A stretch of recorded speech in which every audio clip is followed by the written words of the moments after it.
नमस्कार, आप देख रहे हैं एबीसी इंडिया। मैं अमित भोबिया। दोस्तों, आज हम बात करेंगे एक ऐसी फसल के बारे में जिसके आप पत्तों को भी बेच सकते हैं और उसी के साथ साथ अगर उसके ऊपर दाने तैयार हो जाएं तो आप दानों को भी बेच सकते हैं। ये आपकी मर्जी है कि आप उस फसल को दानों के आधार पर लेना चाहते हैं या फिर पत्तों के आधार पर। जैसा प्रॉफिट आपको दिखे वैसे आप उसकी खेती कर सकते हैं। मजेदार बात यह है कि इस फसल के अंदर बहुत ही कम पैसे खर्च करके आप अच्छा खासा पैसा जो है वो कमा सकते हैं। बहुत आसान जो है इसकी खेती है। और इस फसल के बारे में जितना कुछ आपको बताऊंगा वो जो पंजाब सरकार का क्रॉप का पैकेज आता है, रबी क्रॉप का 2022-23 का जो पैकेज था, उसके अंदर जो जानकारी दी है उसके हिसाब से बताऊंगा, ताकि आपको जितनी जानकारी मिले पूरी की पूरी ऑथेंटिक जानकारी मिले। तो आज हम बात करने जा रहे हैं धनिये की खेती के बारे में। तो आप लोगों को सिंपल सी बात बता दूं कि सबसे पहले आप अपने खेत को अच्छे से जोत लें और उसके बाद में उसकी मिट्टी को रोटावेटर से अच्छे से भुरभुरा कर लें। मिट्टी भुरभुरी होने के बाद आप लोग बीज लें। 8 से 10 किलो बीज जो है धनिया का ले लीजिए। उसे आपको अच्छे से रगड़ना है, चाहे आप अपनी हथेलियों से रगड़ें या फिर उसे चकले पर, बेलन पर, कैसे ही ना कैसे करके उसे रगड़ें। यानी कि जो बीज है वो 2 से 4 हिस्सों में टूट जाए, इस तरीके से आपको रगड़ना है। इसके बाद में आपको उस बीज को लाइन से लाइन की दूरी 30 सेंटीमीटर रखते हुए पूरे खेत में आपको बुआई कर देनी है। जैसे हम गेहूं की बुआई करते हैं, सामान्य जैसे फसलों की बुआई करते हैं, वैसे ही हल से आप उसकी जो है बुआई कर दीजिए। बुआई करने के बाद तीसरे हफ्ते आपको खेत को पानी देना है और उसके बाद में उसके अंदर जो घास उगेगा एक्स्ट्रा वो निकाल देना है।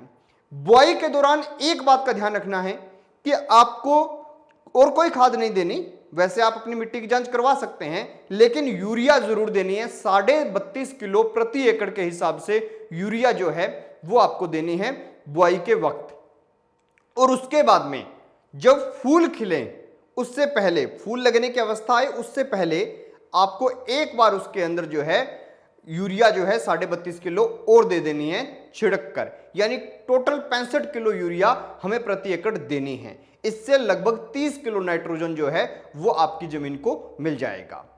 अब रही बात कि इसके अंदर पानी कितनी बार लगाना है, तो पहला पानी जो लगाना है वो तीसरे हफ्ते लगाना है। इसके बाद आपको लगे कि बहुत ज्यादा जरूरत है तब पानी लगाना है, अन्यथा आपको पानी नहीं लगाना। कई बार इधर से फूल खिल रहे होते हैं, इधर से आप पानी लगा देते हो तो स्ट्रेस में आ जाता है पौधा और फूल जो है वो झड़ने लगते हैं। और इसकी बुआई जो है उसका सही समय जो है वो है 20 अक्टूबर से लेके 10 नवंबर के बीच का।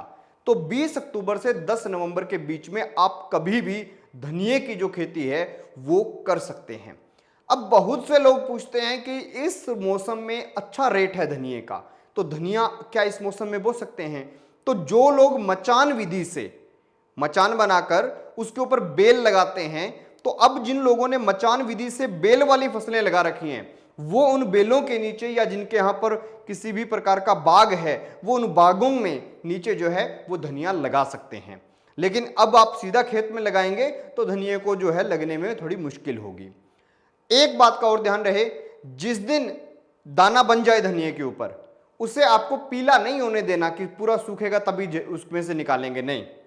जब दाना बन गया, हल्का सा कठोर है दाना और हरा रंग है उसका, पूरा गुड़ा हरा, उस वक्त आपको फसल को काट के उसे सुखाकर और उसके दाने निकाल लेने हैं। क्योंकि जो हरे रंग का धनिया होता है ना, जिस धनिये के दाने का हरा रंग है उसका रेट बहुत अच्छा मिलता है बाजार में। तो दोस्तों, मुझे लगता है आपको लगभग धनिया की खेती के बारे में जानकारी मिल गई होगी। अभी भी कोई सवाल हो तो कमेंट बॉक्स में पूछिएगा और बताइएगा कि कौन सी खेती के बारे में हम लोग आपको बताएं। और भी हमारे चैनल की कई वीडियो यहाँ पे दिखाई दे रही होंगी, जाइए और वो देखिए। देखते रहिए एबीसी इंडिया।